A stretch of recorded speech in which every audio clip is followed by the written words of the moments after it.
What's good, nation? Good morning, y'all. Happy bye week. It's the bye week. We're about to go ahead and do the damn thing.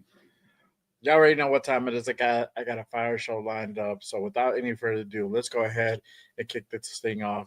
Here we go.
Protect the shield. Good morning, brother. How you doing? My God, Raider Legions. What is good? We on? Oh, hey! We on. None other than Mr. Quiz, bringing none other than our guy, Joe Morley, bring out none other than the Violator, Wayne Aubrey, bring out none other than the notorious Mitchell.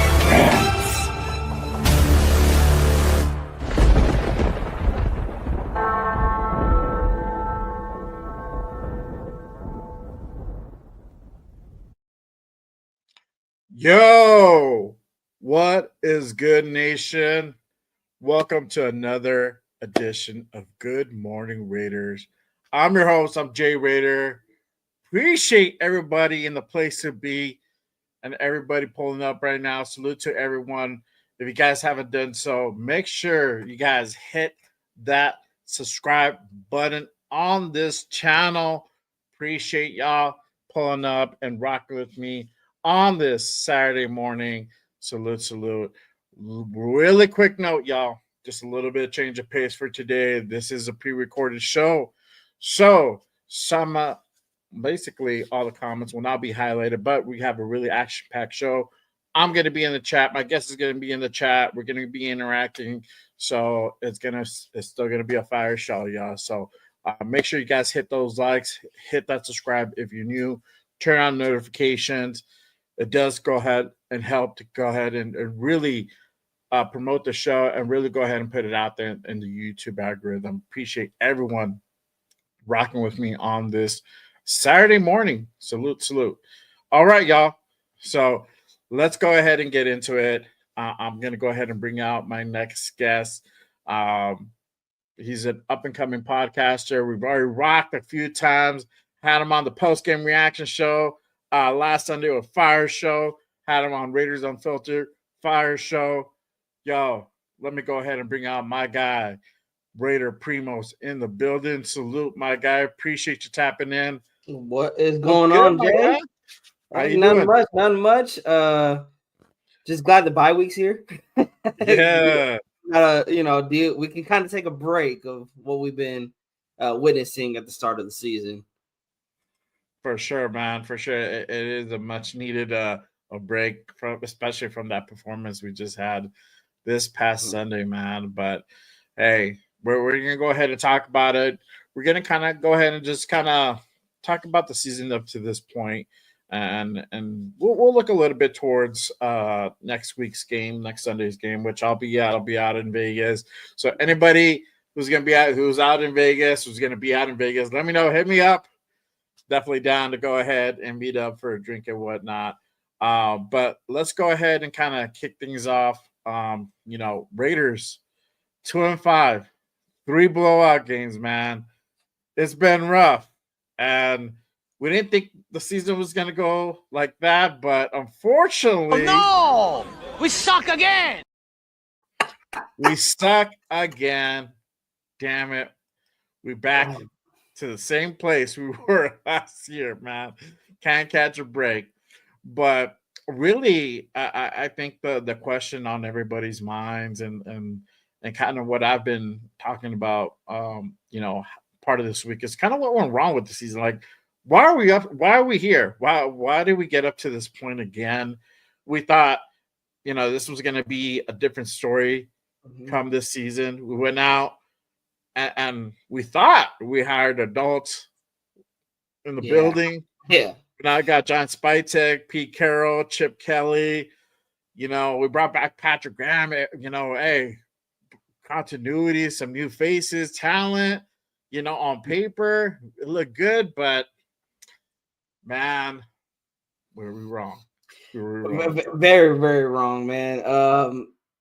Egos? Could we say egos? Because going into the offseason, I wouldn't say Spytek wowed me with his offseason moves. He signed Kappa, but what really excited me was he made sure to take care of our guys. Max Crosby got a new deal. Colton Miller got a new deal. He tried to get a new deal with Jacoby Myers. We've seen that didn't fall through. But I believe that Spytek came in here and was like, I want to take care of my guys. And then because we also have to Spytek's not going into this, I got one season to fix this thing. He's believing he has time to fix this organization. So I believe maybe his first year plan, I'm going to take care of my guys. Max needs a new deal. Colton needs a new deal. Jacoby needs a new deal. And then he signed a lot of guys on one-year contracts. Devin White, Jamal Adams. He brought in some veteran presence. This upcoming, what really went wrong, it goes down to Pete Carroll. Because people want to talk about Spytek didn't address the offensive line. Did Spytek think JPJ was going to play guard? Did he think Meredith was going to play center?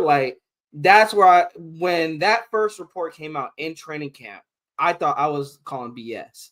I was like, there's no way Pete Carroll, a smart guy like Pete Carroll, smart guy like Chip Kelly, is not going to put your best center at the guard position and put a guy that's never played center at the center position.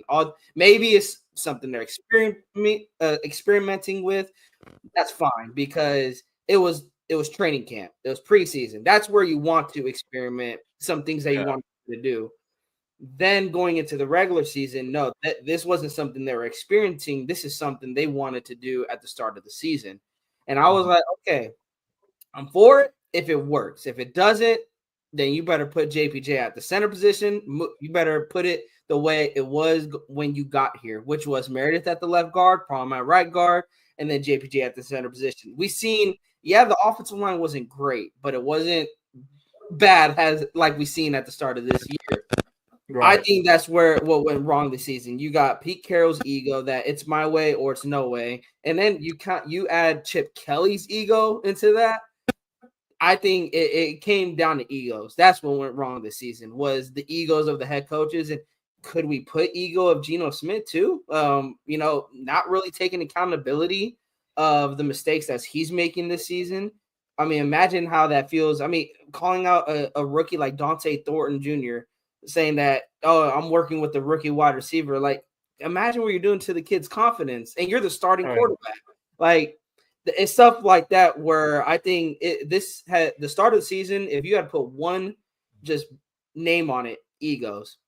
Yeah, I think you're right. I think there's a lot of ego in the room currently. For me, I think what really went wrong is just the mismanagement, the mispreparation of this team. Not everybody was on the same wavelength, even though it was said that, hey, we want to go ahead and compete and win now. But it felt like John Spytek was kind of, trying to gear up more towards the future as a long-term basis, as opposed to Pete, which he's 74 years old now, 73 at the time. He wants to win now. He doesn't have time to go ahead and sit around and put a team together and doing the whole fully rebuild process, right? Mm-hmm. He wanted to go ahead and win now, do both at the same time, or try to do both at the same time. And it just didn't pan out, right? And that's the thing that I think frustrated. We didn't properly address the O-line in the offseason, right? We thought we were going to go ahead and draft a quarterback, early within the draft. That didn't happen. We went out and traded for Geno Smith, and then we drafted a kid out of Montana State in the 6th, and that wasn't taken seriously. That was a forefront issue. And you can go back to before we even hired Pete, early in January, where we're going through and try to do all these interviews, and I remember because I was doing a lot of these shows where who's going to be interviewed, right? We got to try to go after Ben Johnson. Liam Cohen's name was mentioned as well. You got Robert Saleh, Brian Dable. I remember the whole list of potential coaches to go ahead and bring in and interview, just to try to get them in the building to interview. Yep. It was crazy, right? And then you even had Brady get on the phone with Ben Johnson, trying to go ahead and convince him just to take the interview. It was just crazy. But the key important thing here, the ultimate factor was that we didn't have a quarterback, so that isn't attractive to come here. Plus, we don't have the best track record when it comes to coaches, right? And tenureship here. That's a big red flag, right? So we went out. We had this guy, Pete Carroll. Won a Super Bowl in Seattle, won a national championships at USC. Cool. This guy's accomplished. He has the accolades. He's interested. Didn't work out with Ben Johnson. No, I think we interviewed Robert Saleh. I don't know if he interviewed. That was weird. I don't know if he walked away with no deal. I think he walked away, something like that. It was weird because he went to. I think he was going to go out to interview at Jacksonville, and then Jacksonville did their thing with Liam Cohen, and then I think we were scheduled to. I think he did interview, but it was nothing really transpired there. Yeah, and then that was it. Right. And then they decide they hire this guy, John Spytek, which is big correlation with Tom Brady. That's Tom Brady's guy. That's his dude at Tampa Bay, right? When he was at Tampa Bay, brought him over. And then they decided to go ahead and hire Pete Carroll. And then it just started from there. Right. But they never could get on the same page. And it was evident. Honestly, looking back at it, there were some of the signs were there. Because they would never be they would never say the same thing when it came to interviews, right? Mm-hmm. John Spytek will kind of downplay a lot of the draft, we got to kind of see where we're at, and then Pete's over here giving away the bag. I remember, dude, what the fuck? That's oh yeah, Tom is really involved in our decision making. Spytek's, we definitely like his input, but ultimately we're the ones making the decisions. So they were never on the same page. I remember that. I don't know if anybody else remembers that. And the thing is, I like Spytek saying that because that's exactly what I was saying. Is that Brady's just a voice in there. He doesn't have a big input because at the end of the day, Spytek and Pete are the ones that are the decisions come down to them, whether they make it or not. Brady can say, "Oh yeah, go draft this guy." It's up to Spytek to do that, and if he doesn't do that, then he's the one that has to, eat the consequences that come with it. So Spytek, like you said, Spytek and Pete not saying the same thing. You're right. The signs were there. The signs were there. We just decided just P, whatever. We were drinking the Kool-Aid before we even seen. We're drinking the Kool-Aid already, bro. We didn't even know.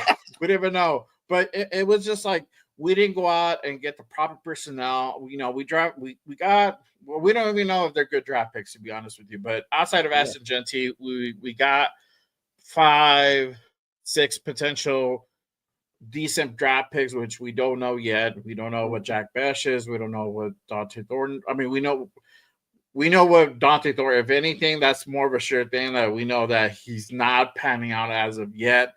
But you got Caleb Rogers. You got Charles Grant, JJ Pegues, Tucker Hemingway. Yeah. We don't know what they are because they haven't played, And so, and then here we are now. And then at free agency, we didn't go out and really get a good offensive lineman. We went out and decided Alex Kappa was going to be the guy to go ahead and fill in our other, guard situation, right? Which he didn't even start. It was Dylan Parham. So we went out and spent $11 million on this guy who was the worst lineman in 2024. paying him $11 million just to go ahead and ride the bench majority of the season, right? And he's had some snaps here and there, and he had like 1 or 2 starts. That's it. But other than that, he's at a backup capacity. $11 million. That's crazy.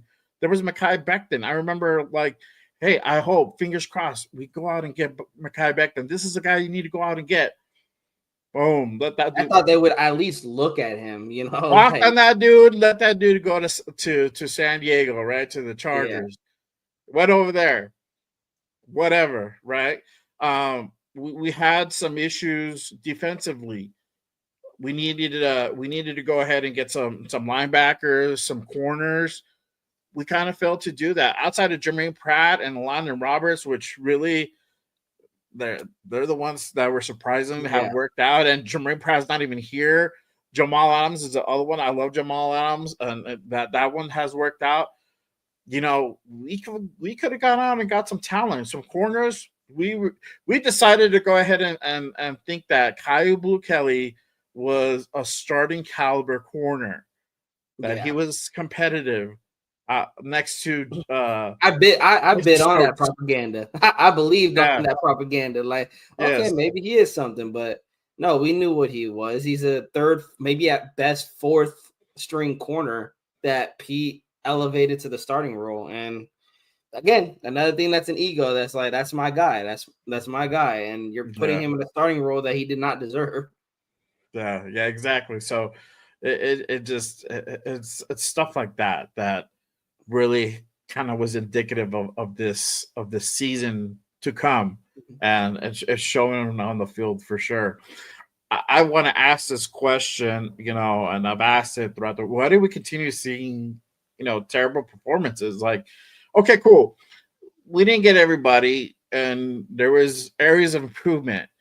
Cool, right? You know, you'll go ahead and go through practice and make those adjustments, and the next game, the following week, you go out there and you implement everything you worked on, and you perform better, right? Even if you don't get the win, you go out there and perform better. Why haven't we seen that? We honestly, bro, we look like we look worse every week. Yeah, we do, right? And I mean, the thing is, Jay, it's insanity, because when I'm watching these games, they're doing the same thing week to week. Like, we talk about adjustments, and they even talk about adjustments. There's no adjustments being made. You're still putting the same offensive line out there. You're now the only adjustment you made, and this is probably the worst adjustment, is you now limited your offense based off the strengths and weaknesses of Geno Smith. Chip Kelly is so afraid of Geno Smith throwing interceptions, he stopped calling for deep routes on the deep concept. And now you have Geno Smith averaging like 16 passes a game. Like, that's crazy. And then we're still not giving the ball to Ashton Jeanty enough. That it's the same thing every single week. And what's frustrating is Pete and Geno and Chip, they keep talking about, oh, we got to watch the film. We got to get ready for practice and make the adjustments in practice. Or even after the loss against Kansas City, we had a great week of practice. It just didn't go the way we wanted to. What do you mean you had a great week of practice? You just got blew out 31-0. It's stuff like that where it's like, what is going on in practice? Because week to week, like I said, week to week, and I agree, they, if not looking the same, they look worse than they did the previous week. And that is what's frustrating to me. I think that is why we see these terrible performances, because they're not making adjustments. They keep putting, like I said, putting the same offensive line out there, not running Jeanty enough. You have Geno still making the same mistakes, throwing it straight to opposing defenders. And we can't even give Geno an excuse like, oh, he has pressure in his face, the offensive line is bad, because even when there's times the offensive line does hold up, he still turns the ball over. So, and what does Pete do? He babies him. Instead of calling your quarterback out, you baby him and say he's playing okay. He's trying his best out there. Like, this is why almost had it. Yeah. Almost had it. Yeah. Almost had, hey, you got to be faster than that. Got to be. But it's like, that's why you see terrible performances. And I said in my show that who's going to call somebody out? who's going to be the person that's going to kind of bring everybody back down to earth? Like, guys, we're 2-5. We suck. Like, because Pete's obviously not doing it unless he is doing it, Right. but he's babying his quarterback. Someone needs to go to the quarterback who is the leader of the team. Is like, you need to play better. Someone needs to go to Max Crosby and you need to play better. Someone needs to go to the second. You need to play the entire team. You need to play better. But it does start. You practice how you play. Anyone who's played sports has gotten told that you practice. You play how you practice. So what are they doing in practice? Because you guys are saying you guys had great weeks of practice, then why are we not seeing great results? Why are we seeing same results or even worse results? Yeah. And I think, and I'm going to go ahead and possibly give you an answer for that. And it all goes back to the situation with our defense, our secondary. Our secondary is not great. Let's keep it a bean. It's not great. We're relying on Kyle Blue Kelly to be our shutdown corner almost. Cornerback 2 next to Eric Stokes, and look how that's turning out. So it's like Gino's probably looking great at practice. He's lighting it up. He's not really turning the ball over. Maybe one interception, if that. Right, but when you actually play real teams, this is what happens. This is what goes up when you play a real team. You throw up 3 picks, 4 picks, and it looks terrible. It looks awful, and I think that's what it is. And I'm gonna go ahead and get into this part in just a second, but I think you're right. Is what are they doing? What are they doing in practice? Why aren't we making the necessary adjustments to go ahead and look better week after week instead of regressing and look worse after worse every game? I don't think that was possible, but it is possible, right? We're just looking really bad every week, and it's like, what's going on? Well, what's really going on? Is it because Pete is trying to go ahead and really go back to 2015 and really, put that type of team together? Is it Chip just power tripping and trying to do shit his own way, and sometimes he gets overridden? Like, who really is in charge there? And and that's what we were seeing. It's just nobody can get on the same page. Now after this loss that we had on Sunday, I mean, the morale is probably in the shitter or close to it. Oh yeah, I wouldn't doubt it, because, and I'm not trying to over exaggerate, and I'm not trying to go ahead and build something from nothing, because it was really actually put out there by Jamal Adams. Yep. Right after the Tennessee win, is like, I'm glad we got this win because the morale was trying to decline. Right, people were starting to go ahead and have doubts, and it's easy to have doubts when you're out there doing everything that's being asked of you, executing at the way they want it, and we're not seeing the results, right? Yep. So I get it 100%. It's only natural for them to go ahead and have those doubts start manifesting itself in that locker room. And until we start actually playing better, not even winning, let's not get it twisted. Not even winning, but playing better at a better quality, at a higher standard, then that morale will start coming back. And then you'll start having, guys having more faith and just believing into what is being preached out there, because they're starting to see it. All right, cool. We lost by a field goal. We lost by a touchdown. We're in it. We scored 30 points and we just fell short. Okay, we get it. Like, that's acceptable. But when you're getting blown out 31-0, 40-6, it's really hard to go ahead and really like expect them to be like, I want to go out there and I want to give it 1,000%. I totally get it, 100%. Something has to change.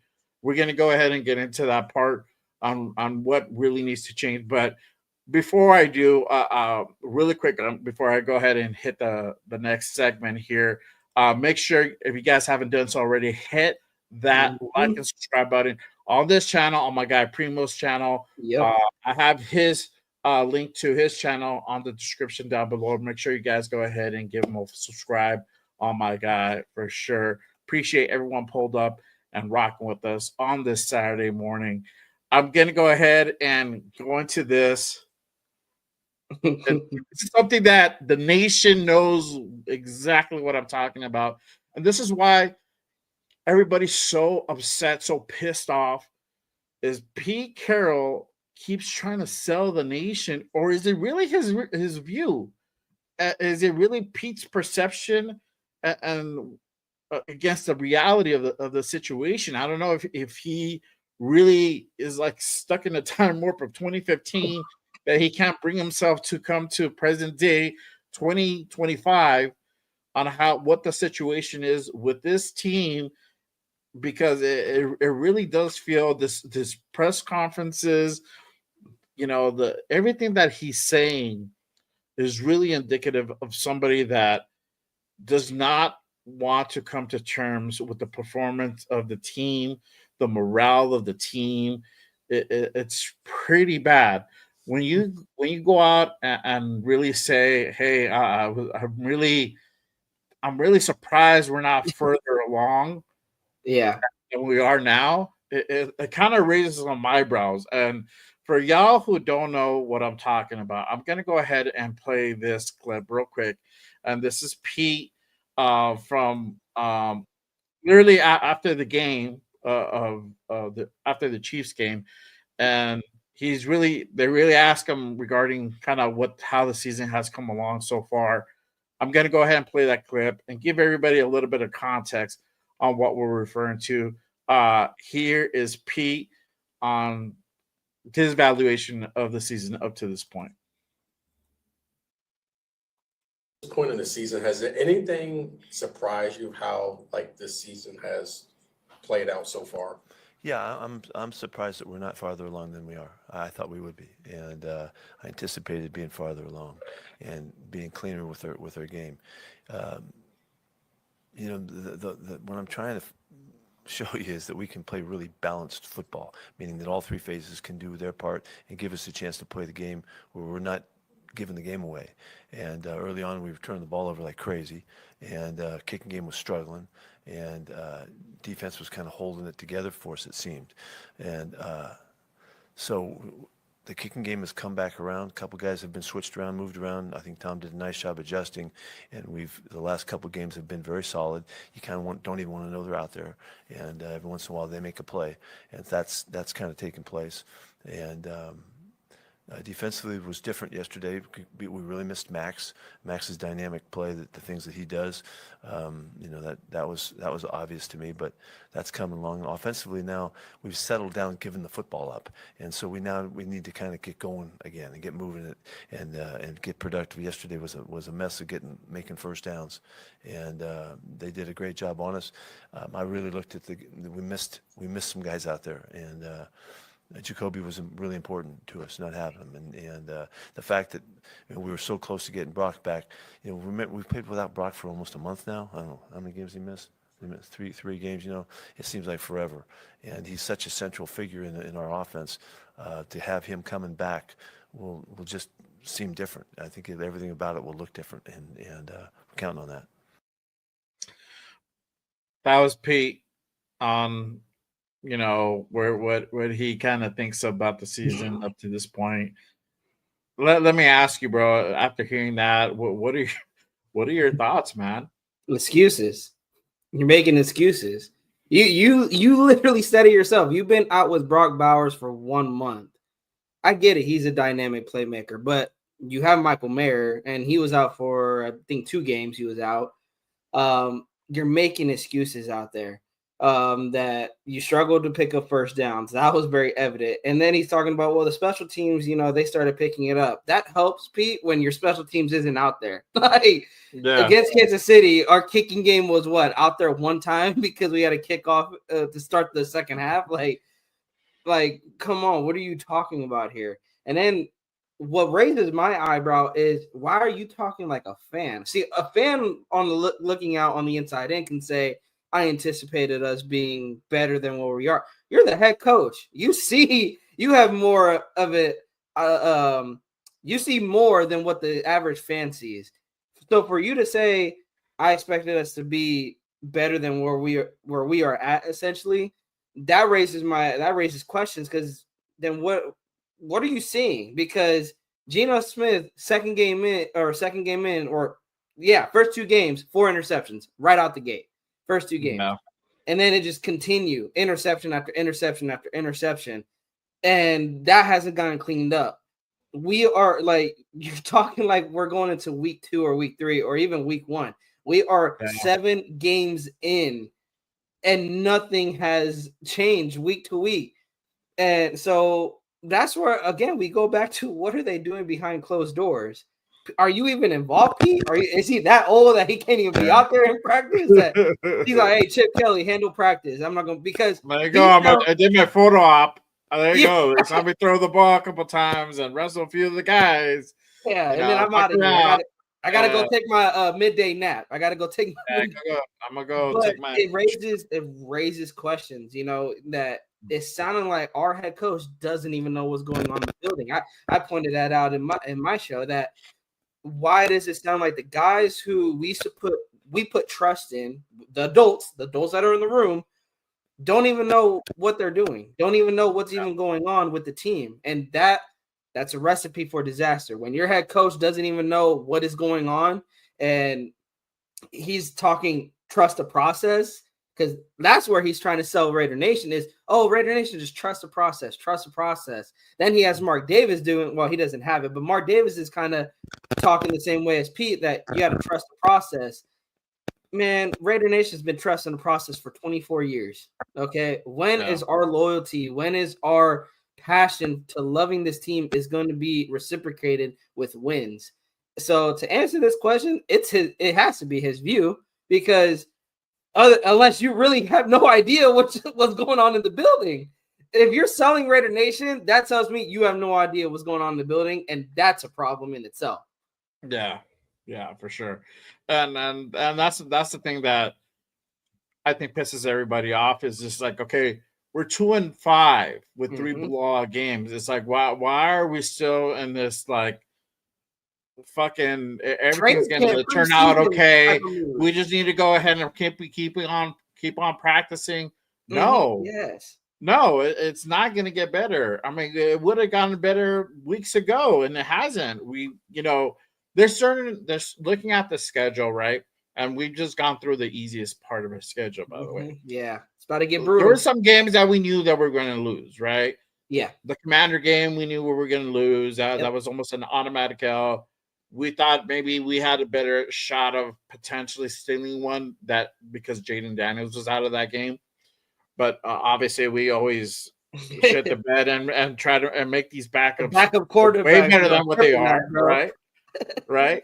And the Colts have been doing pretty good this year. Yeah. And the Chiefs game was always up in arms, because historically we're pretty competitive with the Chiefs, especially in Arrowhead. I mean, we stole it a couple of years ago in that Christmas Eve game, right?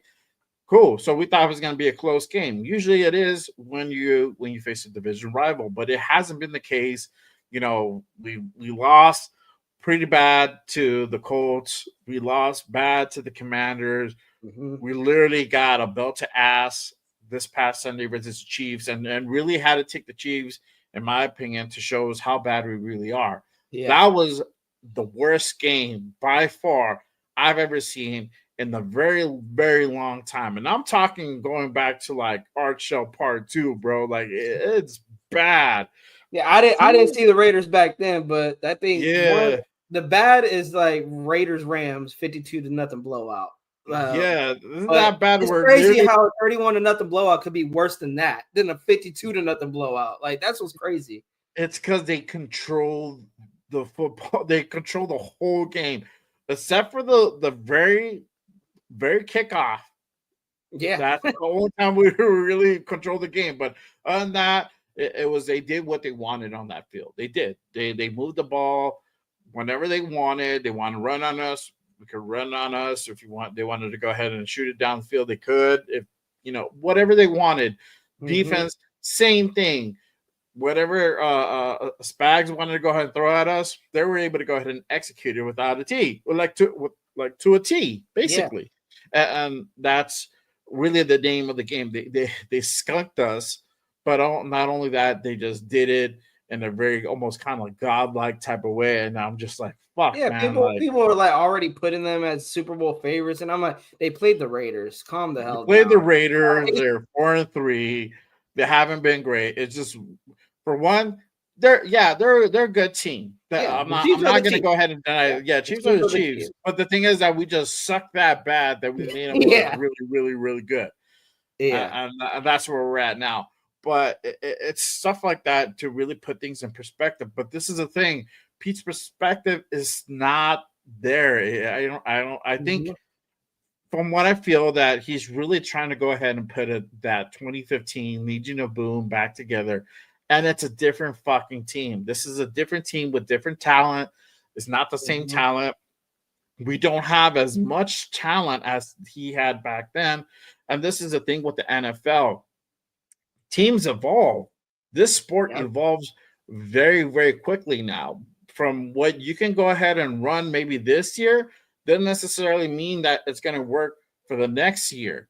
You might have to go ahead and reinvent yourself, because teams, especially if you're really successful, for example, the Eagles, now everybody knows that MO. Everybody knows, like, okay, they're going to go ahead and really run the ball. Run the ball. You got to build your offensive line, so we really got to go ahead and challenge these guys at the trenches.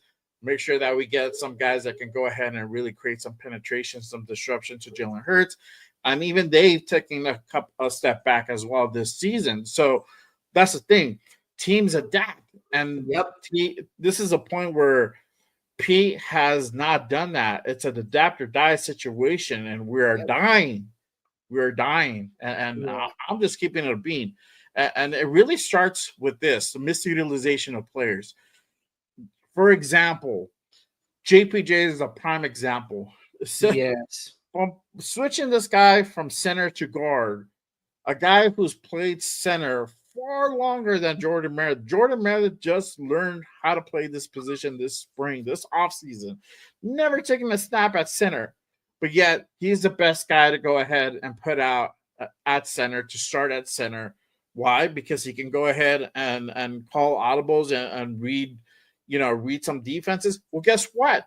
That's where coaching comes into play. You coach that up. That is a coachable thing. You put that towards a guy who's already played the position. You just need to go ahead and guess what? Keep on developing him. That's literally what it is. And another guy too, Isaiah Paul-Mal. Isaiah Paul-Mal was a pretty good. He did pretty good last year as strong safety. For whatever fucking reason, Pete decides, hey, guess what? I think you're going to do really good at free safety. Fuck. Worst safety out in the league. Same thing. Kyle Kelly. The list goes on. There's misutilization of players, trying to force players to play positions that they're not used to playing. And that's why we're also seeing a 2-5 season where it looks abysmal, where we're getting blown out and not being competitive. We're not. Yeah, we're forcing guys to do things that they're not used to doing. You're setting players up to fail, essentially. And that's not fair to the players, because you're making these players bust their ass off every single week, every single practice. And like you said, I'm being told what to run. I'm being told how to play my position, and the results are still not there. So I agree with Jamal Adams. I agree with the rest of the locker room that we don't believe in this coaching staff. We're having doubt of this coaching staff because we're doing everything that they're asking us to do. JPJ's like, I bitched and complained about it, but I'm still going to play guard. Isaiah Palomalu, I don't play free safety, but I'm going to play it this season. I'll do it to the best of my ability. You're setting players up to fail. And I said the easiest adjustment is to just put those players back in the positions that they played. But for whatever reason, Pete doesn't want to do that. Why? Raider Nation's guess is better than mine. Because I feel like I'm not saying it'll lead to wins. Putting Isaiah Palomalu back in the strong safety, putting JPJ at the, but I feel you will see that improvement. You will definitely see more running lanes open up for Ashton Genty. You may see a little more protection for Geno Smith. And maybe does that lead to Geno getting more comfortable in the pocket? Because I think now he's gotten in this time clock that has a little bit of PTSD in him because he was taking so many hits early in the season.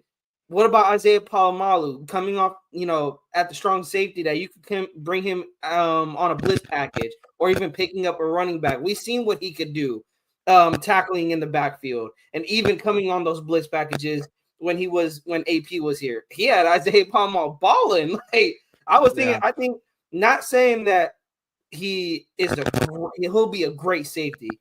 It's just an improvement. It's an improvement way better than what we're seeing right now.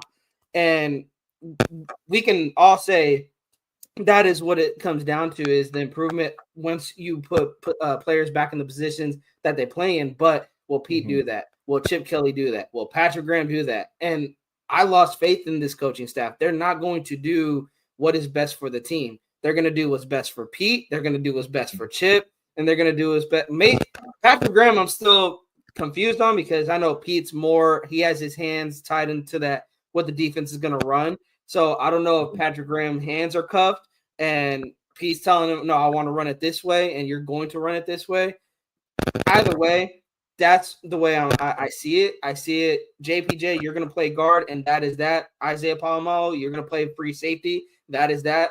And what's frustrating, Jay, is when he was asked about it, and he was firm and like, absolutely not. Like he was totally against JPJ playing center. And it's like, well, what made you say absolutely not? Because you're saying like he's bad at center. Like he sucks at center. And it's like, we know that's not true because he put some people on their ass when he played center for us.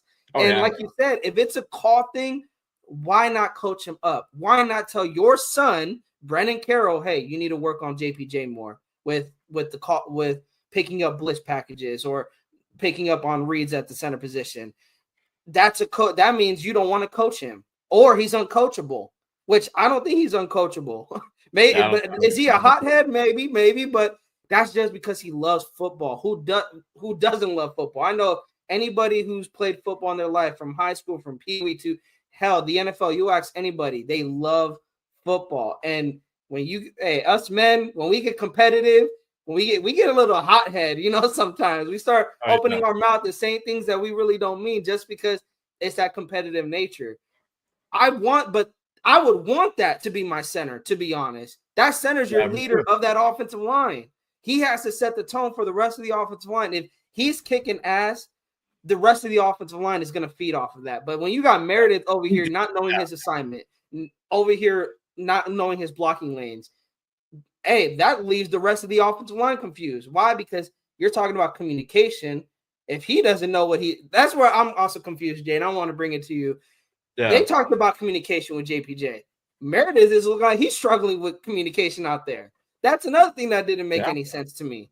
If you're going to have communication issues anyway, you might as well just put JPJ at the center position. And so, like I said, I'll leave it with that. It doesn't make sense. And will Pete do it? I don't expect him to do it. And if he does do it, then hopefully we see some improvement. Yeah, for sure. No, I agree 100%. And we're gonna go ahead and get to this part.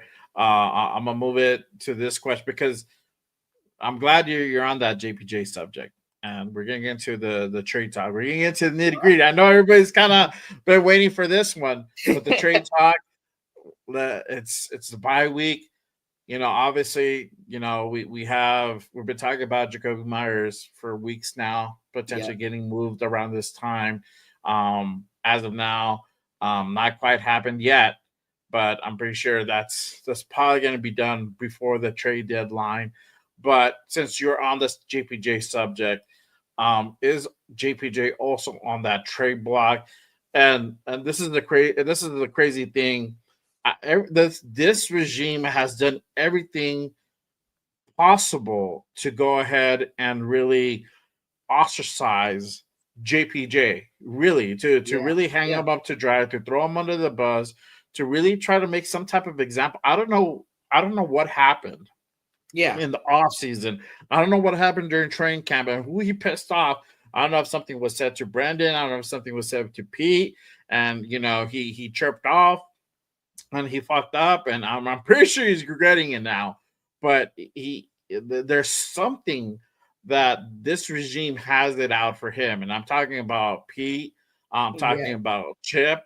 I'm talking about Brandon Carroll. They have something against this dude to the point where you literally go out and bench JPJ this past Sunday versus the Chiefs for fucking like in the middle of the third. They bench him. They sit his ass down. They put in Kappa, right?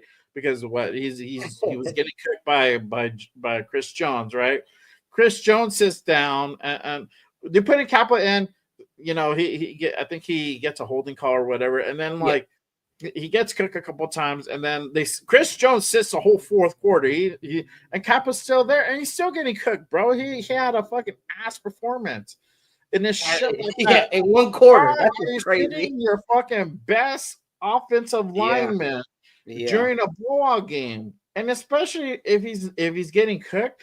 This is a game where he needs to go ahead and learn his lesson. He needs to go ahead and be out there to go ahead and be able to get some confidence back.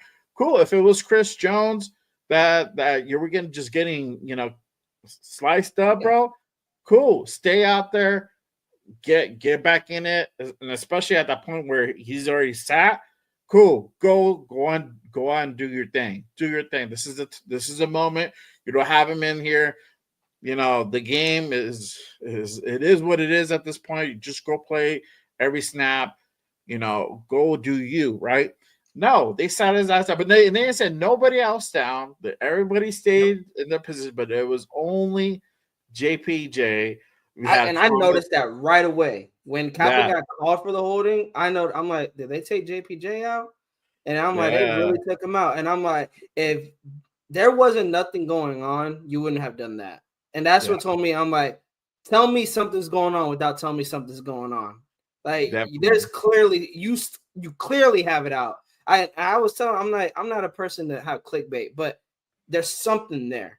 There's clearly something there, because if you're sitting JPJ because hey, it's a blowout, we're gonna sit the starters, then you're pulling everybody. You're pulling all the starters out, but you only pulled JPJ, and your response to that was, like you said, he was getting cooked by Chris Jones. Who does Chris Jones not cook? He's one of the best defensive tackles in the league. And the thing is, JPJ's a second-year NFL player. He needs to get his ass kicked and humbled a couple of times. I felt in DC's second year, there was a game against the Chiefs where they were playing him tight, but then he had a terrible second half. 3 interceptions he threw. And I felt that made him a better quarterback the following year. Sometimes you need to get kicked in the mouth so you can get in. You could get stronger. And JPJ, he needed to get humbled a little bit, maybe. But Pete, that's not for you to decide. That's for the gridiron to decide. That's for the field to decide if he gets humbled or not. And if he does, like you said, Jay, you pull him aside like, hey, get your head out your ass and go kick some ass. Okay, maybe you got your ass kicked. But now go kick some ass. Finish the game on a high note. That's the thing. We started the game iffy as a team. Let's get out of here with some positive. At least. Let's get out of here with some positive. But no, you shut this man's confidence down and you bench him. And to answer this question, is JPJ also on the trade block? I seen one report. Now I don't know if it was a reliable source, but I did see that he was on the trade block, but it was just that one page. I can't remember. I seen it scrolling through Instagram, and it got me thinking, if they were to trade JPJ, that would be the biggest mistake this organization would make, because we already talk about how this offensive line is struggling and how it's a weak link on the offense. And then you just trade, if not next to Cole Miller, your best offensive lineman on that line, and you trade him away. And you're going to have to watch him not only go to center where he's probably in the position he's supposed to be at, you're going to see him be probably one of the top centers in the NFL. And that is what's going to piss me off even more. is because That's we gonna had piss that, off a and lot he of people. could be that for us. But again, Pete's in his head that it's his way or no way. And again, what is behind closed doors? What did JPJ say? Who knows? Was it that remark that he told Genty, "Hey, I'm your starting center"? Like, was it that? I don't believe it's that. And if it is that, bro, Pete, come on. Like, who knows, man? That's the thing. It's a who Yeah. knows. It's a what did JPJ say, or is he not a Pete guy? Because JPJ wasn't drafted by Pete. He wasn't drafted by Spy Tech. He was drafted by Yeah. Telefone and AP. That's the guy who wanted him. And AP loved JPJ. I don't is he and the AP and Pete both got different personalities. So does JPJ's personality kind of rub Pete the wrong way? Who knows? But again, if they didn't have to say anything, they said a lot benching JPJ in Sunday's game. They said a lot with that benching. Yeah, for sure. And that's the thing. I don't know. I don't know why they're continuing to do this. We're already 7 games into the season. We're already done with the quarter of the season. We're past that. We're almost at the halfway point. We're just probably like a game shot at the halfway point, right? Or you can consider this a halfway point. Either way, I mean, how long is this going to go through? Like, are we going to go through the rest of the season just with the whole Pete versus, the regime? I'm sorry, the JPJ versus the whole regime saga for the whole season? Why? I mean, this we have, like you said, we have so many struggles offensively, and he is essentially your best offensive lineman right now outside of Colton Miller, who Colton Miller is injured, and which most likely probably be done. He's probably done for the rest of the season. I don't see him coming back. And if so, for what? I mean, I don't think we're going to go ahead and pull out, a 7-game win streak out of our ass anytime soon, right? So until then, let him heal up. But why are we doing this to this guy? We drafted this guy in the second fucking round. He doesn't suck. It doesn't suck. If you drop a lineman in the second round, he doesn't suck necessarily. I mean, you could say, anybody could bust, but we've seen time and time again. Even had film on him too from last year. Yeah, he has talent. He's a guy. He's literally, there's a big difference when he's on the field for us, when he's not. Yep. There's a big difference. And I don't know why we keep going through this egotistical shit where we just have to go ahead and make a point. The brass has to make a point, and like, we're just gonna go ahead and punish you. We're gonna fucking show you who's the boss. All right. I'm pretty sure this kid's is like, okay, man, like, I just want to fucking play. Yeah. And that's the thing. When you're talking about morale, where guys are questioning morale, this guy's the opposite. This guy wants to play. He wants to go out there and give it his all. This guy wants to be a fucking Raider. And that goes back to the podcast he had with Max months back, right? Yeah. He wanted to be, he loves being a Raider. And and this is the crazy thing too, like, JPJ's family is all about our fucking team. Yeah. They're all about he just our fits team. The Raiders too. He fits the Raider attitude. He's the typical Raider guy. Like, this is the typical Raider player that we are known to see. And that's why a lot of people like him, is because he's talented. He brings that talent, plus he brings that attitude, that old school Raider mentality.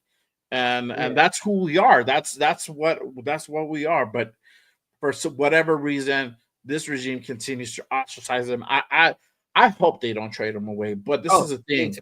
I won't be surprised if they do. And that's a sad part. I won't be surprised if it does happen. They ship him out to go ahead and get whatever draft pick, but just because they don't want to deal with him anymore. And what the crazier part is, and the shit that also pisses me off, is that Pete's not going to be here in 5 fucking years. Yeah. He's not going to be here in 3 fucking years. Don't talk. He's not going to last 3 years. No. So what the fuck difference does it make whether he's here or not? Let the kid develop and And once you're fucking 10 years over, guess what? The next guy is going to go ahead and put him in. I bet you if Chip had his way and he didn't have Pete, he would be starting at center where he actually needs yeah. to be, instead of we're going through this whole facade. Oh, He's better a fucking AP guard. knew that. Even though Chip is on that, but Chip has to also play the politics card, and that's another thing in itself as well. The whole politics game of who's really in charge over there.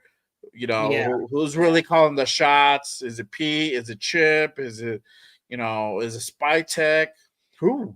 Right? There's too many chefs in the kitchen, not enough cooks. That's essentially what it boils down to. Yeah. There's too many chefs, not enough cooks. It really should be Spy Tech running the reins of that roster. He should be in control of that roster. Pete should just be giving a list of like these are the positions I need to go ahead and fill. This is my wish list. Try to see if you can get these guys. Ultimately, it should fall on Spy to go ahead and make those decisions and get the right guys, right? But we haven't seen that up to this point. So I don't know if we will come this next offseason coming up. Hopefully that does change. Hopefully he grows a pair and then starts calling the shots because he's a GM. It ultimately falls on him. Mm-hmm. But that something has to change on that forefront. But I wouldn't be surprised if JPJ gets traded. I'm going to go into this other part, and this is probably the most talked about this bye week. Cowboys called on max availability. We got to talk about it, bro. We got to talk about it, right? So, good old Jerry called the front office and asked Jerry being Jerry, because it makes no sense to even call. Like, you need a pass rusher? Who would have thought? Who would have thought you needed a pass rusher? No, you had one in the building, Jerry. Decided to go ahead and not pay the dude, trade him out. Cool, whatever. Hey, run your team however the fuck you want to run. But he called, and I assume there was an offer made, and Raiders, they go out and pretty much say, nope, we're not. He's not for trading. He's not available. So I'm gonna go ahead and put this up. Raiders confirmed they will not be trading Max Crosby, and even despite that this is out, that has not stopped the nation from talking about this subject, whether Max should be traded. We already went through this last year, and I think the year prior too. Yeah, this is the year 3 of the whole trade Max. Get draft capital and yada yada. We're back at this point, right? I mean, whatever side of the fence you're on, whether you're about keeping Max or you should trade him, whatever, this is a thing, okay? And for me, I'm clearly keep Max. Yeah. Now, my perception has changed a little bit, though. And what I mean is that if he wants out, cool, let him go, right? But if he doesn't, then don't. But more importantly, and I'm going to put this in a lot of people's perspective, I don't want Max to be moved until we have an actual clear commitment to actually drafting a quarterback early in the draft. And I'm talking about either rounds 1 or 2. You can even go into 3 into that. But really between the first and second round, honestly, it should be the first round. That should be the priority. Yeah. Until there's an actual commitment and that forefront on that particular position, there should be no reason to move Max. There shouldn't be. Why? You're going to go out and get 2 first-round picks, but yet Spytek and Pete are not going to go out and draft a quarterback. They're still at all. Why did we do that move, right? And we're going to lose out on the edge rusher. Cool. He's going to go ball out and do his thing at whatever team he lands on, right? And part of the nation will be like, great, he's going to go out and get a ring. Cool, that's cool, bro. But honestly, this dude wants to be a Raider. He wants to play here. He wants to go ahead and retire here. Why change that? Like, I understand about He wants to see this thing through. He wants to win yes, with us. yes. Will it How happen? do I you don't feel know. about that? How do you feel about the whole Max being traded and the whole talk that's kind of been spiraling after the whole now that basically that was Yeah. leaked. The same kind of basically the same thing you're saying is I don't want to trade him. I'm not a guy that's gonna say, oh yeah, let's trade Max, get him for some picks. If he wants to leave, okay, then yeah, let's trade him. Let's get some picks out of him. But I'm not just trading him to trade him. Like, I'm not doing that. And that is where I really hit on is the draft picks. If you do trade him, it's because you already have a lock of what you're gonna do come draft season when the draft comes. That you're gonna go get your quarterback, you're going to revamp the offensive line. You got 3 picks in the first round, and I take it back to the Khalil Mack trade. A lot of people brought the Khalil Mack trade up. The problem with the Mack trade was you whiffed on your draft picks. You got Jonathan Abram. Outside of Josh Jacobs, that was a good pick. But you got Jonathan Abram and Damon Arnett out of that. I think out of the trade, if I'm not mistaken, which that's a big. We already know those are 2 busts. They're not even in. I don't even think they're in the league anymore. So that is if we trade Max, I'm like, okay, come draft Spartek as if the offseason didn't have as much pressure on you already. And now you even add more pressure onto your job security because now it's not even okay, we'll do a 50-50 shot. If it hits, it hits. If it doesn't, no, you have to hit on those first round picks. It's not a matter of 50-50 shot. And that in my opinion, for our pick, I have us picking in the top 5. That's the way the season's gonna look. That pick's gonna be a quarterback. Has to be a quarterback. And then the 2 picks that, let's say they trade Max and you get 2 first rounders, that's where you have to go offensive line after that. You can't go, oh, let's go get a wide receiver. Let's go get the best wide receiver. Or let's go get a running back. No, it's offensive line. I would go trenches. I know a lot of people may want to go corner, but I would go trenches, defensive end or defensive tackle or an offensive line with those 2 picks. That's what I need to know, Spytek. That is your agenda. If you're trading Max away, those 2 picks, you're going to hit on those 2 picks. Because if you don't, we just basically trade Max away for a bag of chips. And that's not going to – I don't think that's going to fly with Raider Nation you trading our best superstar, basically the face of the Raiders right now, and you trade him away and you miss on those picks that we got from him.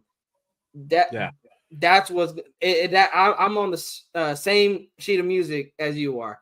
It's the draft picks that is going to make me believe that, okay, maybe the Max trade was good. But right now, I don't even trust this regime. I'm going to be honest. So exactly. Don't move Max. You can't trust this regime with drafting quarterback. And that's the thing. Like a lot of us thought that we were going to go ahead and even though we got Geno, we're still going to go ahead and draft a quarterback. That should have been the plan.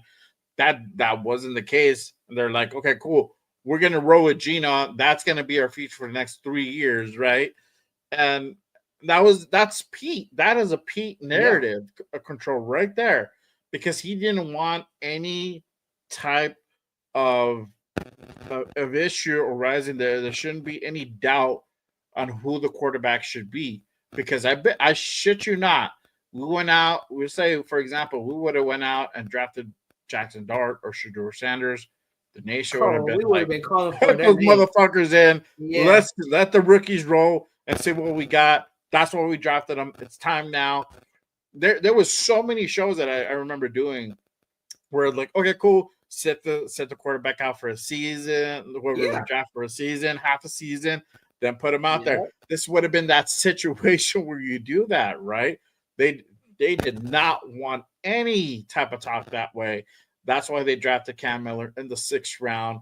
And once AOC went down, because let's say, for example, AOC wouldn't have got injured, then there probably would have been AOC out there getting some garbage time, or it would have been really the AOC talks I bet you would have been even louder because they're starting to go ahead and pop back up, and he's slated to come back up, I right? think he's scheduled to come back. So He's those scheduled to talks come are back. come back. Yeah, so but if we wouldn't have got out and gotten Kenny Pickett, those chants would have been even louder. Oh yeah. Trust me. Oh yeah, this guy, the stats, the stat kings would have came out. You already know. That would have been the forefront. We were yelling for Kenny 2 games ago. you know? We were yelling for Kenny. And it was crazy. We knew it wasn't gonna lead to wins. We're just like, damn, it can't get any worse. Like, yeah, exactly. So and so that's been the talk. So my thing is just this. It's like, look, I'm down to move Max, but once we have that clear plan in place, then we can go ahead and make a move like that. Until then, I don't trust his regime on believing they're going to go ahead and actually put a quarterback in their actual on their preview for us to be able to go ahead and move forward, because it should be evident now. It should be evident now that Gino's not the guy, and I bet you not. Spytek knows that is not, and I've been pretty sure Spytek was not sold on Gino, but he went with it because Pete vouched for him or whatever. He's like, look, just this is the guy. He can do it. Or, trust me. He just needs to have a good system in place, and with Chip here, he can do it. What he did with the Tampa Bay Buccaneers. And, when Tom Brady's last year's there, he drafted Kyle Trask, who, I'm not saying he's a great quarterback. I mean, he's a backup quarterback. Coming out of the draft, though, there was a name of Kyle Trask that he was projected to be drafted. Spytek went out and drafted him just in case, because Brady's on the way out. He didn't work out. But what did Spytek do? He didn't give up. He went to go find the quarterback. So I agree with you. Spytek knows that we need to go locate the quarterback. But like you said earlier, who's calling the shots? Is it Pete or is it Spytek? Because I think if it was up to Spytek, Jackson Dart or Shador Sanders would have been a Raider. One of them would have been a Raider right now. And the fact that we drafted Cam Miller, no shade to Cam Miller, but there's a reason he was drafted at 6th round. And he's not the next Tom Brady. No one's going to be the next Brady. That's why you got to go draft your quarterback in the 1st round. At least get some of that potential that you see in a Mendoza or more, or the kid from Ty Simpson. Like, there's potential there. Like, every pick is a risk, but they're showing potential. They're showing that they potentially could be 1st round quarterbacks. And if they are projected come draft time, if they're all 3 projected to be a 1st round quarterback, take one of them. I don't care. I want Mendoza, but man, just take one of them. Like, just take a quarterback. That's where I'm at now. Like, I'm so frustrated that it's like, just take a damn quarterback. I don't even care at this point who it is. Exactly. Yeah, and I'm already been starting on that scouting path, man. I didn't think I was gonna go ahead and do it like this soon, but hey, it is what it is. But that's kind of been my position. Let me go ahead and kind of shift to probably the main guy that we all know is probably not going to go ahead and be here. Jacoby Myers. Is the Jacoby Myers trade imminent? And this came out. Shout out to my guy AQ, Raiders AQ. Salute to him. But he did put this out. He said there's a 61% chance that Jacoby Myers is traded by the trade deadline via Cal Shee. I think this is kind of accurate, and for me, it's really, where is he going to go? What team is he going to pick him up? Because I know there's a couple of teams out there that are interested. Off the bat, Patriots come into mind, Steelers come into mind. I forgot what other team. There's one more team that comes into mind. As well, I think Buffalo seems like they always trade Buffalo. Buffalo. I think Buffalo will be another place, another potential landing spot for him as well. So, I'll be curious to see on where he actually lands. But my thing is this. Is that once he leaves, we're basically who's going to step up for Jacoby, right? Who's going to be the guy that really carries the torch? And then is this finally the point where we're actually going to see Jack Best start taking more reps, more targets? Because at this point he's playing more reps, but he's not getting a lot of targets. I think he only had like 2 targets last game, and it's kind of been that road just for that the last 2 3 targets. games. Yeah, like 1 target, 2 targets, 3 targets is like at the most. But he doesn't get a lot of targets, and that's the thing. When he catches the ball, I think there was only 1 ball he didn't catch. And it's because Gino really screwed the pooch on that one. It was like an uncatchable ball. But other than that, everything that's been thrown to him, he's been catching it. And that's why you went out and drafted this guy, right? To be that Jacoby replacement or whatever, because let's keep it real. Spytek wasn't going to keep Jacoby. That was another preview, and I think I don't know what Jacoby wanted. I don't know if it was like around the $20 million range, and his numbers are low or way lower now, obviously. But even that they're not wanting to come any type of medium, and I really do believe they're probably going to go ahead and let him walk if he didn't ask for a trade earlier. So now that we're here at this point, who do you think he's really going to go to, and who do you think is really going to go ahead and step up in that receiver room once Jacoby leaves? I think the writing's on the wall in New England. I think that offense is moving the football with Drake May, Josh McDaniels, and why wouldn't Jacoby go back to a familiar playbook, a familiar place that he's already accustomed to? He's a plug in and play type of player for New England, that he doesn't have to come in and learn a new playbook. He knows the playbook of Josh McDaniels. And maybe the only thing he has to work on is maybe chemistry with Drake May. But, hey, like I said, Drake May is having a hell of a season right now. So they could likely get a connection really quick. And then who's going to step up for Jacoby? It got to be Jack Best. It has to be. Because you're the guy that got drafted to be Jacoby's replacement. If he goes out there, and, again, I can't put a lot of blame on him for the lack of targets or for not showing enough because of those lack of targets. If he's getting 8-9 targets a game and he's dropping like maybe 4 or 5 of those attempts and they're hitting him in the numbers or hitting him in the hands, then yes, we could be like, man, maybe Jack Best wasn't the pick at 2 or in the second round, but he hasn't had a lot of targets. With Jacoby gone, I expect those targets to get go up. And if they don't go up, oh man, that's just gonna piss me off more because again, I want to see what we have in Jack Best. This is a guy that you drafted in the second round that he's here for 4 years at minimum. He's here for 4 years unless you guys cut him for whatever reason, but he is going to be here for the minimum 4 years. And you don't waste your pick in the second round on a wide receiver that you're not going to play. So you gotta play him, and then it's up to Gino to give him the targets. And he's throwing some tight windows, and Jack Best still caught those targets on the minimum of 2 targets that he gets. He's been catching almost every target that Gino has thrown to him outside of the one that you brought up. So it's got to be, my answer is easy, Jack Best. I mean, he has to be the one that steps up. And yeah, we could put it on Trey Tucker. I think Trey Tucker's already stepping up even more than he already is. Dante, we seen what we got out of Dante. I hope he steps up, but Dante seems like he's a 4th rounder. It's going to be a lot of growing pains with him. Jack, you were the guy that was brought in and had those comparisons to Jacoby. You're the guy that has to step up when Jacoby leaves. For me, I think it's probably going to be Trey Tucker. We're going to see probably more of Trey Tucker.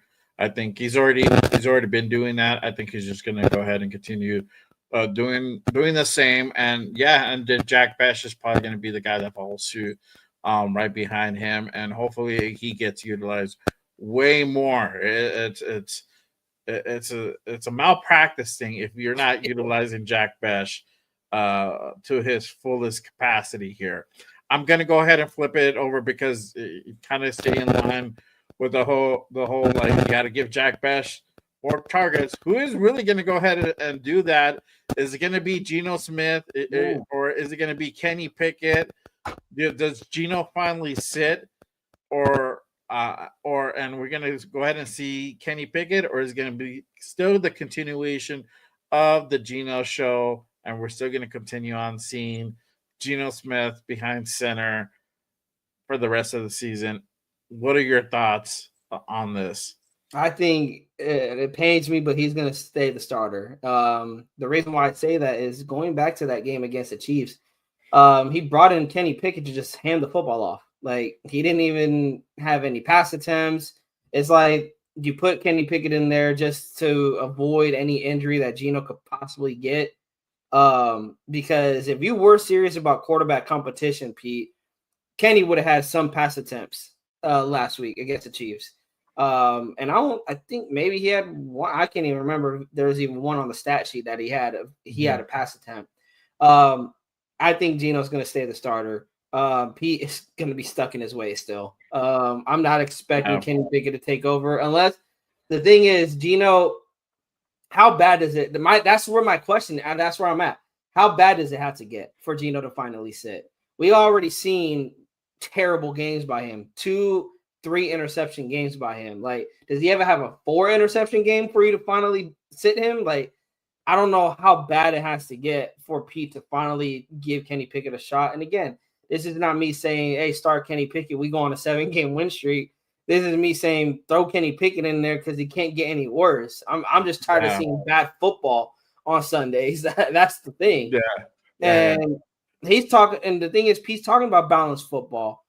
You even put it out there, Pete, that your quarterback is turning the football over too many times. Yeah, outside of the Chiefs game, but outside of the Chiefs and the Titans, or even the Titans, he threw an interception. But outside of the Commanders and the Chiefs game, he has an interception in every single game. When is it going to get bad? That's when Geno probably finally gets it. And honestly, he still might not even get sit. Even if he has like a 4 interception game, he still might be the starter. And honestly, I think that works better for the Raiders because the way, like I said, the way it's going right now, it's looking like we're going to lock in a top 5 pick with Geno at the starter. For all those who are, let's tank shit. I mean, honestly, I'm not about tanking. Even when we go back to last year, I wasn't about tanking. But at this rate, at the way we're playing, there's no need to tank. We're just bad all by ourselves. We're gonna get there. We're gonna get there for sure. If we continue the same gameplay. I think I wouldn't be surprised if Geno continues to go ahead and play. To be honest with you, I really wouldn't. I mean, it's Pete's guy, and Pete put something out the other day again, still defending Geno, that he believes he's going to go ahead and start doing better. Let me go ahead and play this real quick, but it's going back again to that perception thing, and it's like, man, I mean, I don't know how bad we really have to go ahead and be for it to be really spelled out. Again, shout out to my guy Raider Resistance. If you don't follow my guy Raider Resistance, go ahead and give him a follow on Instagram and on X. For everybody watching on X, make sure you guys go ahead and give my guy a follow. But this is Pete on Geno. Evaluate or describe Geno's mindset at this point. It seems like he's as frustrated as anybody, probably more so. I think he has been that way. I think he's coming out of it. I think he's turning the corner. He was clean yesterday with the ball and his opportunities. He didn't get many chances. We just didn't have any plays. There just was no plays. And so stacking games, pushing us the history of this early part of the season farther away from us, it helps. And he's as competitive as ever. He's raring to go. He's frustrated because we want to win and we want to play big and all that. That's going to always hold him connected to that thought. But he's ready to go, and we need to build it up around him. He can't do all of it by himself. He needs the help. He needs the guys to go to and the guys to come through for him, the protection to be there for him. How would you evaluate or describe? Really, he can't do it by himself. I mean, he needs the go-to. He's the one fucking up, Pete. And this is again going back to the perception about this team, about this season. What you're thinking, what you're looking at. I don't really know what game he looks at for real. Pete, it helps to not turn over the football when your quarterback only passes 16 times. Like, Yes. that's the thing. Like, he only passed the football 16 times and didn't take a lot of deep chances. And Pete Gold, he should have had an interception. He threw it into triple coverage, and if it didn't sail to the out of bounds, and he threw it on the mark towards Dante, it probably would have got picked off. So yeah, I don't know what he's watching. And like I said, I talked about it that, there's guys out there like Sanji and Big Mike. Mike did it for a little bit, that they watch film, and I know Severe does that. He watches film too. We're all watching. These guys are watching film too. The thing is, when we watch film, we're pointing out the mistakes. When Pete watches film, he's saying shit like that. Like, yes, that's like, oh, you have area for improvement here. Like, just don't turn the ball over. Okay, cool. Yeah, like he has 67 yards passing. Pete, forget him not turning the football over. He still didn't do enough to help the Raiders win.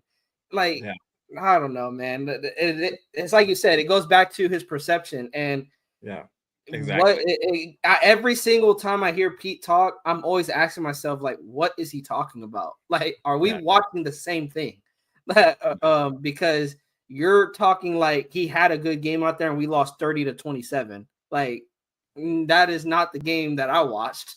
So yeah. But based off that, Gino's going to be starting. Gino's going to be starting for the rest of the year. Like, that's his guy. He's going to go ahead and die on the cross for him, and nobody's going to tell him different. And that's kind of how it's going to roll, right? Unless Gino gets hurt, or we can only wish. And it's funny. It's funny because we have people on Twitter already tagging the FBI trying to get Gino rolled up and shit. Gino pinched on some gambling shit. Everybody with the whole professional gambling, professional sports and gambling raids that are going on right now. They're trying to go ahead and get Gino pinched and hopefully save our season, right? Though there's nothing really much to save at this point, to be honest with you guys. But it's funny, and it's just stuff like that goes to show you, like, that's his boy, and he's gonna rock with them until the end for sure. I'm gonna go ahead and switch it to this. At least there's some good news coming up in the forefront. Brock is due to go ahead and return after the bye. We talked also about Aiden O'Connell. He's slated to reach. I don't know if he's gonna be ready to go by the Jaguar game, but I think he's ready to definitely go within the next couple of weeks more from that injury he suffered early in preseason. Late in preseason. I was there at that game when it happened. It was crazy. It's bad. I didn't think he was going to go ahead and get another injury again. I never want to see a player get injured. But with all that being said, where do we go from here? Is this evaluation time to play the rookies, or do we continue to try to win games? What are your thoughts, Primos? Like, what do you think we go from here? And, what is the rest of the season kind of shape out to be? You have to evaluate who's going to be here. I know we're 2-5, and I know people have talked about the season's young. We're like 2 games, I think, behind the Broncos in the AFC West division. The thing is that we suck. Like, let's look at these 7 games that we played, and what good can we see from these games? We beat a terrible Titans team. That's really the only reason I feel like we won. It was because the Titans are just worse than we are, and we caught the Patriots in week 1. Had we caught the Patriots in like week 4, week 5, who knows? It could have been a different story. They probably would have beaten us. And then the 3 blowout. Like, you have to go back, look at those games, and I'm saying play the rookies. Like, you want to go out there and win games? Hey, go out there and win games with rookies. Like, try to win games with the rookies, because again, I need to know, what is this Spytek draft? Is Spytek a good GM? Can he scout talent? Because at this point, I can't say he does or he doesn't. That's why I keep saying that I'm not on the fire Spytek train, because I don't know what his draft is. I don't know if he can't draft. I'm not going to say he can or cannot draft, because I don't know what his draft is. So Porter, get him a lot of reps. Take Caillou Blue Kelly out. For the love of football, take him out. Put Jesus Darian Porter Christ. in. You drafted him in Yes. the 3rd round for a reason. Yes. And the offensive line, same thing. We talked about the issues. Spytech drafted 2 of them, Caleb Rogers and Charles Grant. Give them some burn. Talk to him, give him some burn. Like JJ Pegues, why isn't he out there? Hey, if you need help in the running game to give Genty some holes, put Pegues at fullback. Like, Yeah, do something. exactly. Like, play these rookies. That's all I want to see. And if we win football games with these rookies, hey, we win football games. Am I going to be honest? I don't see another win on our schedule, but do I want to win? I don't know, because at the same, I want to lock up our quarterback. You guys, like, it's been too long, and I know people's like, well, you don't tank. Well, we don't need a tank. We suck already. I want to see who's going to be here for the future. Is Darren Porter a guy that you can build off of as possibly being a shutdown corner in the future? Is Caleb Rogers or Charles Grant future guys that you could put that could be studs on your offensive line? We know what we get out of Genty. Same with Jack Best. Is Jack Best going to be a guy that he could be that good wide receiver too, like Jacoby was, that dirty wide receiver, kind of like how Michael Crabtree was to Amari Cooper, that guy that blocked well but also came in with some clutch catches when needed be. You're not going to see that if they're not getting any reps. So it is time to play the entire 2025 NFL draft and just stop playing complicated with these guys and playing favorites. And also, JPJ, put his ass back at center. All right, put his ass back at center. Like, let's stop playing games here, Pete. Let's evaluate for the future. Because let's say your question is JPJ a starting center? That's Pete, and he has issues with communication. That is Pete's thing. Then this is the time to put him at center and get him ready for next season. Again, play your guys who's going to be here next season. Like guys like Devin White and Landon Roberts. You got to ask yourself, are they going to be here next season? If they're not, then it's time to play some of these young linebackers in there. Plug them in. And same with the corner, like Chris Smith. I want to see Chris Smith out there. I'm not saying he's any better or we're going to get anything out of him, but shit, he hasn't got a lot of reps since being drafted to the Raiders. So I would love to see what Chris Smith can bring.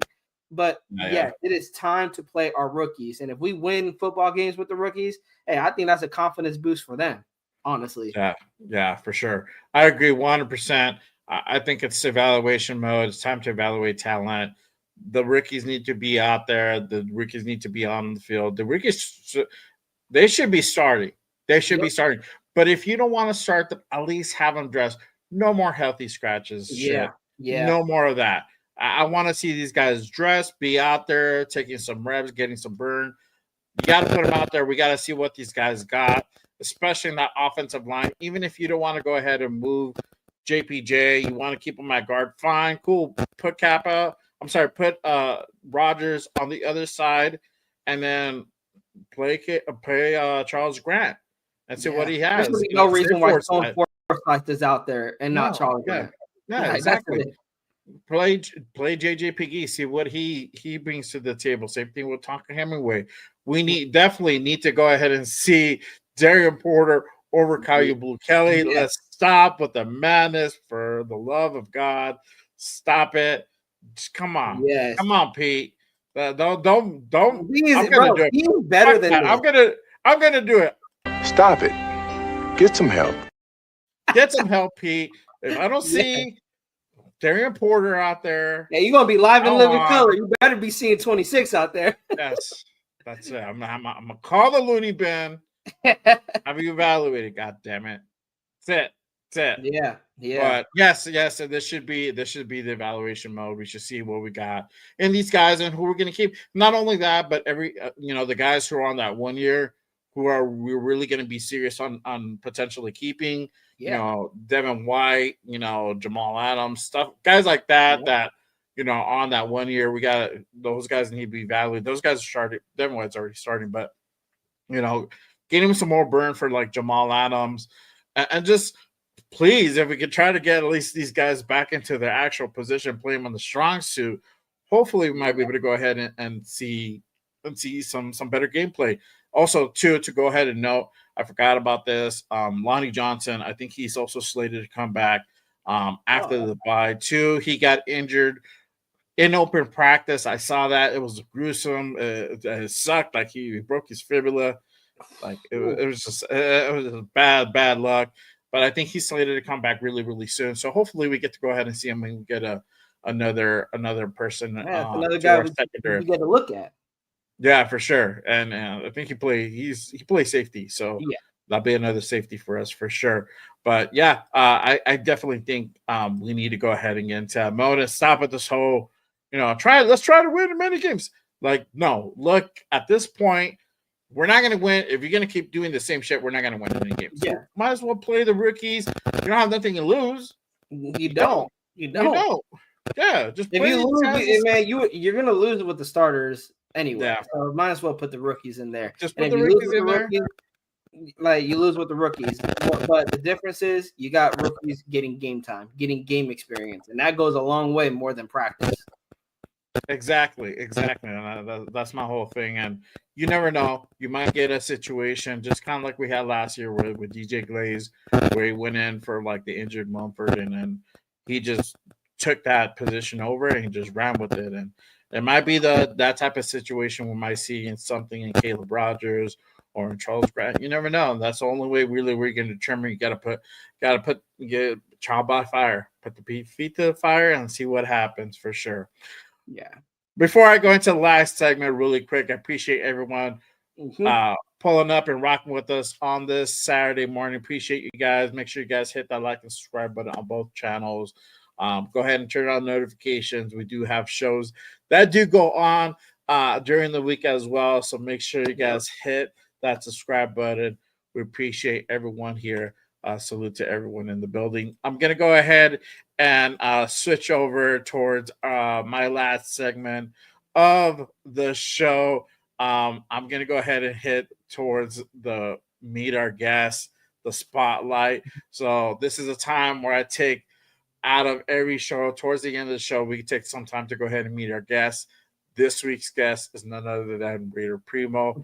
So I'm going to start with this really quick. I like to ask this question, and sometimes it catches dudes by surprise, and I like that. Who's on your Raiders Mount Rushmore? It could be players or coaches, so it's a little bit easier, so you can mix and match if you want to, or players, all coaches, whatever you want. But who's on your Raiders Mount Rushmore? You got to put Al on there, man. You got to put the father of the organization. Got to put Al Davis on there. Bro, it's hard because, and it's funny because it's always old players. Actually, no. Kenny Stabler, Charles Woodson. Yeah. Oh man, this last one. T. Wood, yeah. The last one's hard because there's so many great. Oh man.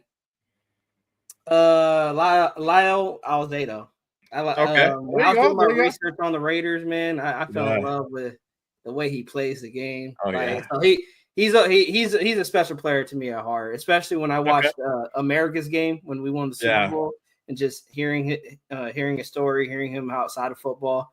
Got love for Lyle, man. So yeah, that's my Mount Rushmore. Al, Kenny, Charles, Wood, and Lyle. Yeah, nice for sure. That's awesome. I'm gonna go ahead and hit you with this one, and I like to go ahead and get everybody's kind of like origin story. Like that superheroes is like where they came from.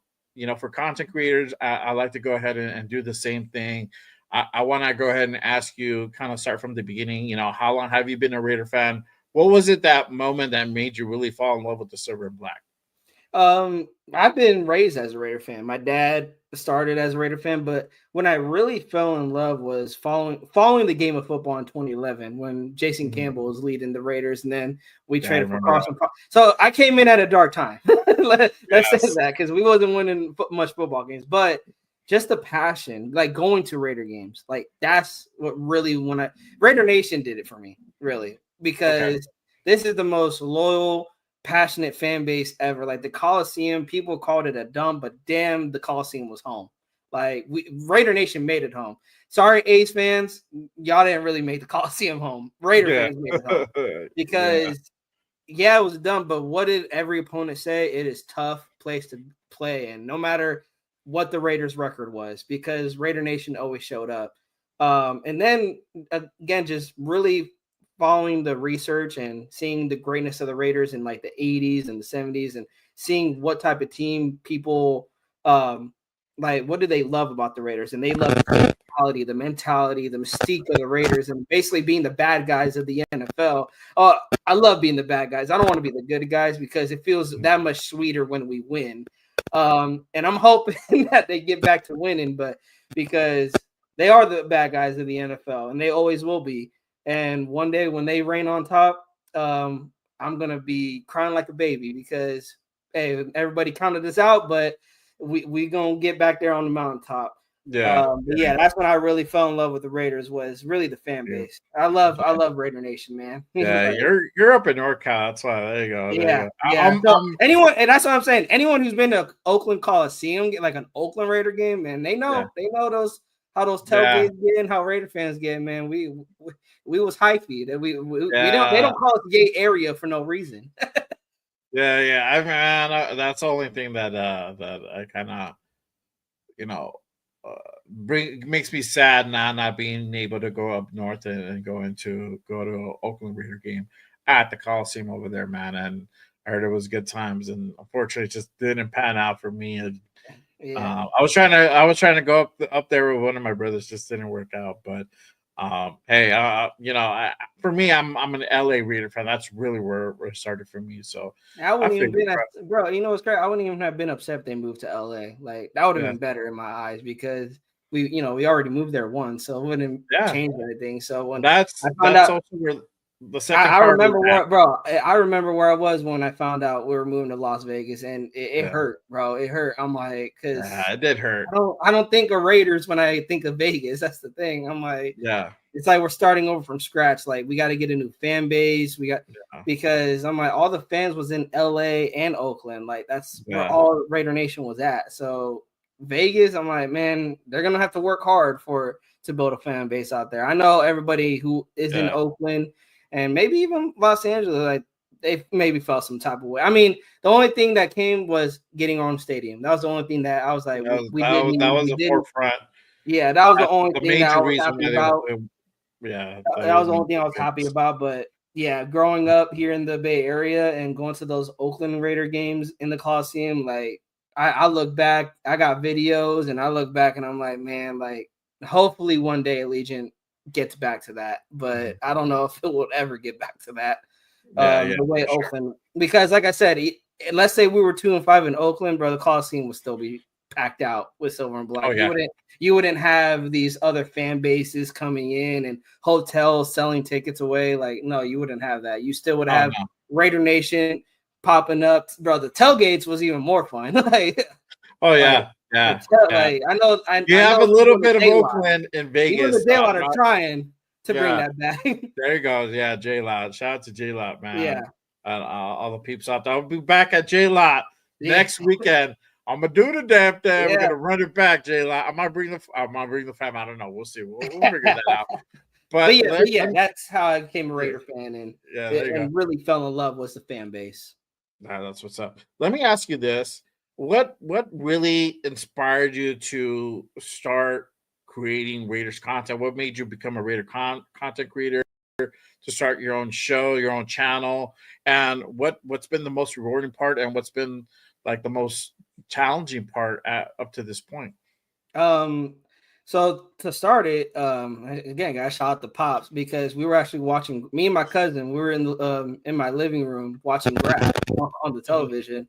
And my dad's like, yeah, shout out to Graph. And my dad's like, hey, you could do that. You could do that. I'm like, I can't do that. He's like, you already talk about the Raiders enough with me. Like, it's just talking to a camera. Like, just talking with other people that love the Raiders as well. So one day I was just like, you know what? I told my cousin, let's try this out. And I was like, man, what are we going to call it? And my dad was like, well, you guys are both cousins. You guys are primos, and you guys are both Puerto Rican. Like, get a Puerto Rican flag and get the Raiders logo, see how that works. And sure enough, we got the channel logo. We got our first show, and we started slowly growing with the things of other content creators like Graph, like Wasted, like Big Mike, Severe. And even now with your help, Jay, we're growing and we're getting close to 600 subscribers. And I didn't Yeah. even think we were going to get to 100 subscribers, just because I know there was, at the time when we were coming in, there was a bunch of Raider content creators. So Oh, yeah. I knew it was going to be a challenge to really grow our channel. But I think that was the challenging part, is trying to still not throw clickbait out there. And that's something I would never do. But what I mean is when you have those down weeks, when there's not really a lot of Raiders news coming out, you still want to be in the algorithm. You don't want Raider Nation to forget about you. Yeah. So it's because I also don't want to come on a camera and then have a boring show. Like I want to actually talk about things that are things to think about, but things that are factual too, not things that are just, hey, like we traded Max Crosby, but it didn't happen. Or like, oh, I'm hearing like we like just bullshit and hoping it sticks to the wall. Like I don't want to do that, because I feel like that's how I lose my audience. And the way I gained my audience, I think that's the rewarding part, is my true self, being that true self. It is rewarding because I have more people coming in appreciating that type of person that I am on this channel, that I'm authentic, I'm real, and I accept everybody. Like if other Charter fans and like our guy ASAP coming in, you know, sometimes he be coming in the chat, I don't mind it, as long as you're respectful in my chat and you're not disrespectful. You're welcome, and I don't care who you're a fan of. We all love football. We all love talking football, and I don't think I've ever brought this up. I think the most rewarding is I had an Eagles fan reach out to me, and he watches my content, and he feels for the fan base. He's like, man, I always root for the Raiders to do good and hopefully change it around.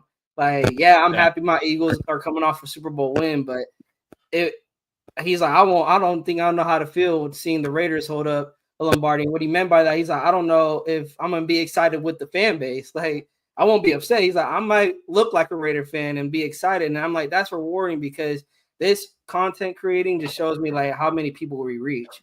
That we don't just reach the Raider Nation, we reach other fan bases of other NFL teams. And it also shows me how much the Raiders being good affects other fan bases. That, yeah, we're the laughingstock of the NFL, but deep down, those fan bases want to see the Raiders do good as well, outside of our division, of course. Yeah, for sure.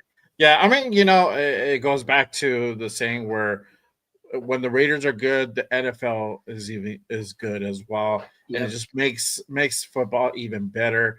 And we're gonna get to that point. It's just probably gonna take longer than what it needs to be. Obviously, that's how we do it. I'm gonna go ahead and hit you and cap it off with this. Let me ask you, what is it that what do we need to go ahead and look out for you? Is there any collabs, anything in the future that we need to be looking out for you from you? Yeah, so I had a show with my other primo. His name is Chippy, and me and him have been talking back and forth. We're trying to possibly come up with a regular show every weekend. We're still trying to figure out what days to do it. But he's definitely around draft time is possibly to look out for it. That's when he really wants to start repping up the top, is when draft time is around the corner. So stay on the lookout for that. And I'm just gonna keep putting out that content out there, Mondays, Wednesdays, Fridays. And if I'm not, maybe a short video, because like I said, I don't want y'all to forget about me. And I know it's the bye week, so it's usually the dry week of Raider content, but we'll figure something out. But yeah, definitely that's probably the one thing I got is my collab with my primo Chippy, trying to figure that out. He really, for being I think he's in high school, for being young, he knows his stuff. Like he knows football talk, knows his draft talk. And for me, draft is helpful because there's only so many guys you can scout and come up ready to talk about. He be coming up with players I don't even have on my scouting report. So I'm like, hey, any help you can bring, bro, bring it. So definitely, exactly. You guys are gonna like my primo Chippy. There you go. That's what's up. Cool. Definitely got to go ahead and look out for that. And of course, make sure that you guys go ahead and give my guy Primo a subscribe and a follow on your social media. Let them know where they can go ahead and find you at. And then what the shows you have going on right now. Okay. Go ahead and let them know. Raiders Primos on X, Instagram, YouTube. Just search Raiders Primos. You'll find us. We have a couple of shows lined up for this bye week. Still doing some digging. We talked about the Max trade, so I'm trying to come up with some new content for you guys, Raider Nation. But definitely, if not this week, when we are back for Jaguars week, we would definitely be holding it down. Monday probably recapping the season, and then Wednesday previewing the Jaguars game, and then Friday, Saturday reviewing our injury report and doing our final prediction for the Jaguars game. The season is not what we wanted, but Raiders Primos is not going anywhere.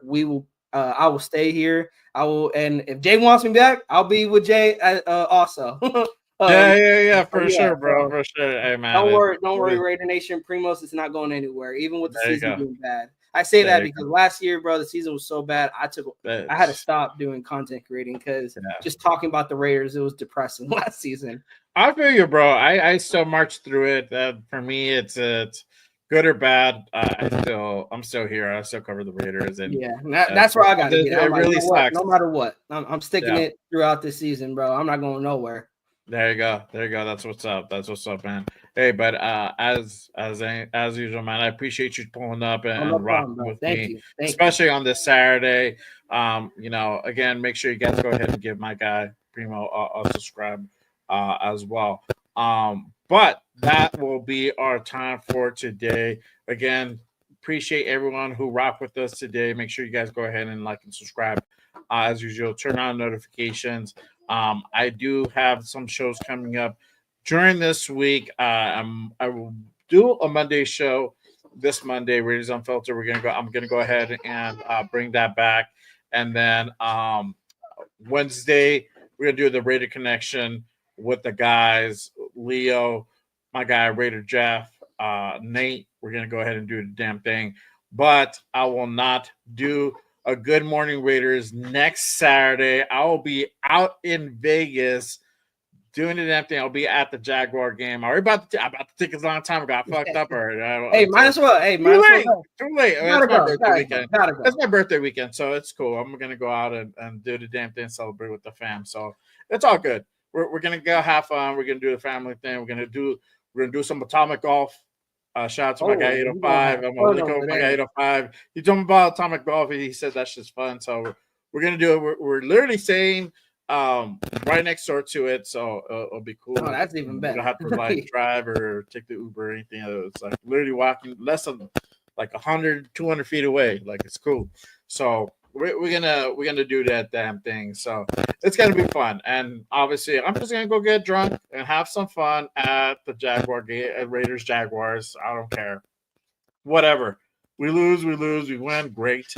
Hey, you're in Vegas. That's the only bright side of them moving to Vegas. At least you got the strip when they lose. Yes, exactly. So I got that, and hey, last time when I went to Vegas and saw Raiders versus Jaguars, they won. So maybe it's a repeat of that. Yeah. Who knows? I don't know. They got a good chance. I know Jaguars are not the team that we played last year, but hey, they still got a chance because Jaguars are not.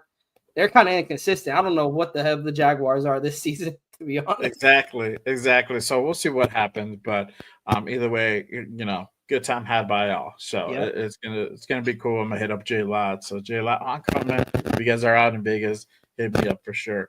But I'll be back the following week again. Saturday morning, Good Morning Raiders, 10 a.m. Pacific. Same bad channel, same bad time. You already know what time it is. I'll have a special guest on for that show. I have none other than Kukui will be in the building. He's part of the Raiderverse. My guy covers the Raiders and also the Dodgers. Shout out to the Dodgers. Right now, I'm currently in the World Series. We're doing the damn thing, y'all already know. So I'm gonna have Kukui on. He renamed himself this year. Kukui used to dress up back in the day, according to Joe Morley. I don't remember that, but we're going to talk about it as well. So shout out to John. Appreciate you. We're going to have him on in a couple of weeks. So that's going to be a good show. But as usual, make sure you guys turn on notifications for this show and for all the other shows I have lined up. And the post-game reaction show will be back. I don't know if it's going to be back for the Jaguar game. I gotta figure that part out, and probably won't happen. But I'll be back for the following game after that, and that's going to be Raiders versus Broncos, and that Thursday night football. We're going to go ahead and do it. You already know what time it is. But I appreciate everyone tapping in and rocking with me on this Saturday morning. Like as usual, make sure you guys go ahead and hit that subscribe button. But other than that, that is our time for today. I will see you guys next time. As always, remember, just Raiders. Appreciate you guys. Peace. Peace.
Protect the shield.